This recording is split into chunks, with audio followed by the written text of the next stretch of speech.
This is the Legacy Wealth Code podcast, helping you build long-term wealth and a lasting legacy through real estate investing, tax strategies, and motivational stories from some of the most successful and influential people out there. Here are your hosts, real estate investor and entrepreneur, Michael Notbohm, and real estate investor and attorney, Andrew Hoek.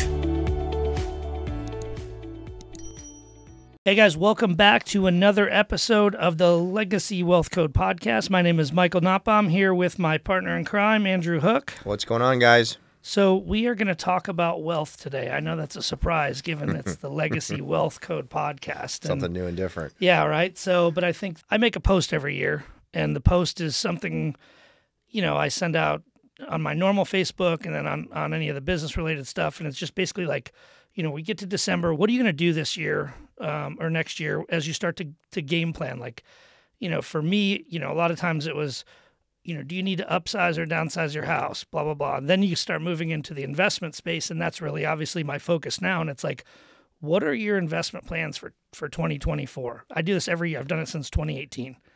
And so this year I did it a little different, as you know, and just kind of went back to the first year I did it, which was 2018. And just put into like real terms what it would look like if they listened to me the first time. That's interesting. Is total segue. That's interesting you said that, though, because I was thinking back as you mentioned that back when I used to sell real estate, in the early 2010s timeline, I used to send a letter every end of the year out, but it was snail mail.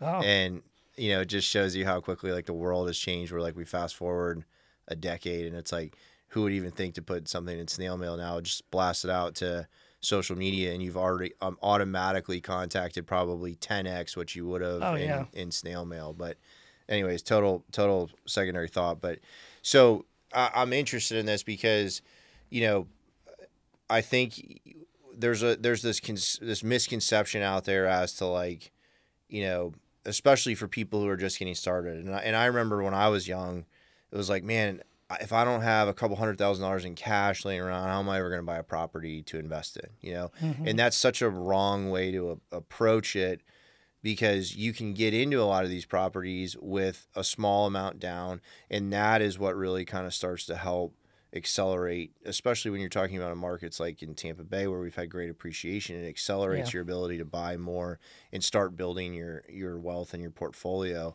But tell us a little bit about what you found when you went back to 2018 to say, if you'd bought one property in 2018, what's that looking like now as we fast forward 5-6 years from So you figure, I make the post as a pretty broad statement, right? So I'm not saying in 2018 if you buy a duplex. But I wanted to do this in terms of like, anyone can do this. Mm-hmm. You don't have to be the biggest misconception I would say in real estate investing is people think you have to have all of this money set aside in order to be a real estate investor. And it's really not true. So the example I gave is if you bought a duplex in 2018 for $250,000, you can live in half of it and use an FHA loan, right? So you're only paying $8,750 down. And you rent the other side out. Looking at rent averages back then, it was about $1,250 for that, right? So, you look at that annualized, it basically ends up being where the person living in that half of the duplex is paying $540 a month to live, right? Yeah. Because somebody else is paying the mortgage, which is what I think a lot of people, the initial thought with real estate investing is like, well, let somebody else pay off my mortgage, which is totally correct. Sure. But the big part of this that we talk about a lot on here is the tax stuff. So you could actually cost segregate half of that, the half that you don't live in. So in this, once you subtract out land, I just did a rough estimate. It would put about $38,000 in year one tax deductions, equating to $11,400 in their pocket. And then the next year, as you move into 2019, you're going to see my post again, but now you've bought the one property that based on the increase in Tampa would have $37,000 roughly in equity. Mm-hmm. So now you take that equity and the $12,000 that you just saved and you buy another property, right? And so you rinse and repeat this process, 2018, 2019, so on and so forth, right? So, this is crazy to me. So when you do the cost seg, the tax savings, the actual dollars in your pocket, $138,228. This is if you fast forward to now. To 2023, yeah. Okay. So you started with $8,750 as a down payment. Yeah. You've now, after the 6 years, you've got 6 properties that you own, that you have approximately $692,000 of equity, and that's just based on what the normal trend has been in the Tampa Bay market for real estate. And I think for the most part, it follows suit, I think, pretty much across the country within a few percentage points. But I mean, whether it's 600,000 or maybe it's 800,000 in other markets, it's a lot of money. So let's just call it 700,000 in equity and 138,000 in tax savings and roughly 3,500 a month in positive cash flow after you pay your mortgages, taxes, and insurance. Yeah. And this is an example that I can't imagine. I mean, obviously you have to have a job, you have to be doing something, but this is something that anyone could do. Yeah. You start with $8,750. I mean, that's a pretty powerful visual. And you think about, what if you had not bought that property and you would have taken that $8,700, and what would you have done with that? Probably that would have been squandered on some form of, either entertainment or something that you bought that maybe it's a depreciating asset as opposed to an appreciating asset. Well, and you make a good point. So this, Thanksgiving weekend, family, and, one of the things I wanted to talk about today is just, what does wealth really mean? Yeah. Because there's a lot of people that have money in the bank. They've got, maybe they've got a great income, but they blow it all. Not that I could point any fingers. There's no one I can think of in the Tampa Bay area that makes a lot of money and doesn't have any at the end of the day. But it's one of those things where it's, wealth to me is the accumulation of assets that are creating positive cash flow for yourself. Yeah. That are creating tax strategy events that you can maximize the growth of your wealth, and then ultimately having an asset that appreciates. Well, I'm curious, and I think this is a good segue into that, but from your model there, if you're doing that, at least in 2019, you said you buy a second property that is a total rental at that property. At that point, it's not something you're residing in. Where in that scenario is the buyer residing in year 2024? Is it in theory? I mean, so in theory, you could still be in the other half of the duplex, or and maybe you don't have 700,000 in equity because you took 100,000 of it out and you bought your own primary residence. But I'm looking at, I factored in the increase in average median house, property value, et cetera. So in 2023, you're buying a $350,000 property, not a $250,000 property. Right. There's still plenty of those out there. Yeah. And factoring in interest rates, all of that, because like what you said, people that have a lot of money that's been parked on the sideline, now you're starting to see some high yield savings accounts and things like that. But I mean, during the years when interest rates were in the 3s, you were getting nothing out of your parked money. Yeah, no, exactly. But so in theory, you could still be in that duplex, or you could have taken some money off the table and bought something else, or you're living in one of the other properties that you've acquired in that scenario. But what I think is interesting about that, and the reason I was asking is I go back to, a number of the people we've had. Ryan Butler on the podcast talking about kind of a similar structure of how you go from one property to 10 properties. Yep. Dave D'Onofrio talking about how he built his real estate empire. But if you harken back to what those guys talk about, and as it pertains to wealth, a big piece of that is the discipline factor, right? Like, the easy thing here is to say, okay, I got $36,000 in appreciation in year one, so I'm going to sell it and upsize myself. And then I got it on this one, so I'm going to upsize it again. And next thing you know, you've gone from a duplex into $1 million+ property in 5 or 6 years, but you haven't done anything else to keep any other properties. What I think is so important about the wealth building piece of this is the discipline to not do that, and to fight the temptation of the lifestyle creep every time you start to get a win, Yeah. And that's where I think the difference between being rich and being wealthy comes into play, because the people that are wealthy are going to look at that and say, I may not have the million, $2 million house as a result of this, but I have a portfolio worth that's spinning off income and generating income, and it's actually an asset, not something that I'm living in that's costing me money that I have to then figure out how to pay for every month. Yeah, that, and I mean, obviously the tax stuff that we talk about Sure. all the time. I mean, out of the in this example, 138,228 of this would have just normally been sent to the IRS. Yep. And I think that that's the part that is so important to not overlook is what did that enable in this example? What did that enable you to do? Well, in 2018, you used $8,750 of your money to buy a duplex.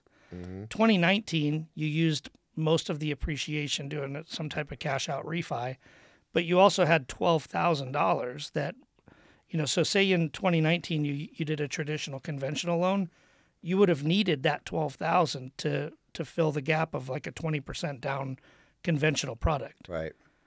So really, this tax savings was what propelled them forward to be able to do this in ongoing years, which is what we teach all the time. It's that what would you rather do? Would you rather do something the government will incentivize you to do, real estate? Yeah. Or would you just rather write a check and let them do whatever they want to with it? And obviously, most common sense answers would be, well, I'd rather own real estate because one, it's going to go up in value. Two, it's going to create this tax event. And three, hopefully creates positive cash flow. And I think that's an important point too, to what you just said. I mean, one of the things we always talk about is, don't sleep on the tax side of this stuff because it really is a huge benefit. And, to what I was just saying, like, there's probably a route that you could take where you could say, I'm going to hoard every penny and I'm going to live, well below my means and not ever have any fun. And there's a lot of problems with that too, right? I mean, we've talked about that in the sense of like, you got to do things that you enjoy. You got to still have fun and you still have to take advantage of things while being reasonable about it. But to me, the tax piece of that is almost the ticket to find the middle ground, right? Like if I'm going to hoard every single penny I have and never have any fun and do everything, yeah, I could build that, but I'm going to pay all that money to the IRS at the same time. Whereas if I am taking advantage of both sides of it, okay, well, let's go splurge a little bit. Maybe I take a nice vacation with my family or I, whatever you want to do with it, but at least there's that additional amount of funds there too to help you. You don't have to be so crazy about it. You can still build the wealth in the portfolio while, living your own life and making sure that you're enjoying things as you go. Yeah. Going back to what I was saying over the holidays, you're chatting with family and everyone has different perspectives on the way that they live their lives and et cetera. But, a couple family members are very frugal people but they still enjoy life. I mean, they do the things that they want to do, but they're just very frugal. And we were having a conversation and there was one of these high yield savings account options that was out there. And, their question was like, well, if I put my money in it and I need it for something, can I get it out? Which of course, the answer is yes. But so, and it was like 4.5%, I think is what it boiled down to. And I'm thinking this was like a huge risk for them in their mind because of the way that they had done it in the past is just leave it in a savings account that they have. Right. That's like next to nothing. And they've, because of their lifestyle, they've saved a ton of money. But the money is not ever doing anything for them. And those people, they're very, like, to your point, very disciplined with the way that they operate their lives. And I'm always like, if you only had just like a little bit of risk factor, with the discipline you have with money. And I think part of it's just education, right? I mean, so many people were never really brought up learning about investments. Yeah.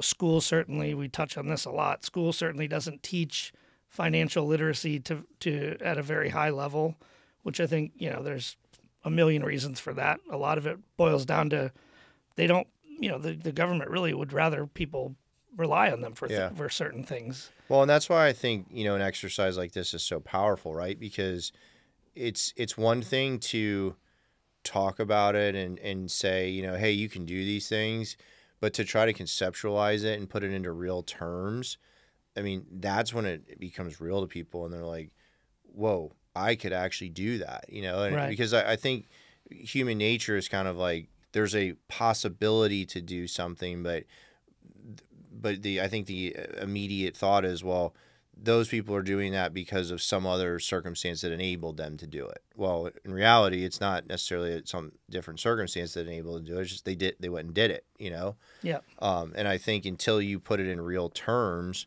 a lot of people can't see that. Well, and going back to your snail mail comment, when you first become a real estate agent, right? So when all I was doing is helping people buy and sell homes, had no investments, I would post everything I was doing, pending, under contract. It didn't matter if it was a trailer park or the Taj Mahal. I mean, I was, you would know when it went pending, you would know when it closed. And I think that's kind of the nature of a lot of real estate agents. And so sometimes I almost feel like, because I don't really post that much anymore. Like if I help a friend out buy a house, it's typically like a pretty nice house at this point. So it's like, I helped Brian buy this beautiful waterfront home. That's awesome. But I don't want the message to get mixed to where like the average person can't see that I can invest in real estate as well. And I think, the powerful piece to this part is that you could start being an investor using a primary residence, FHA government-backed loan. So you only have to have 3.5% down.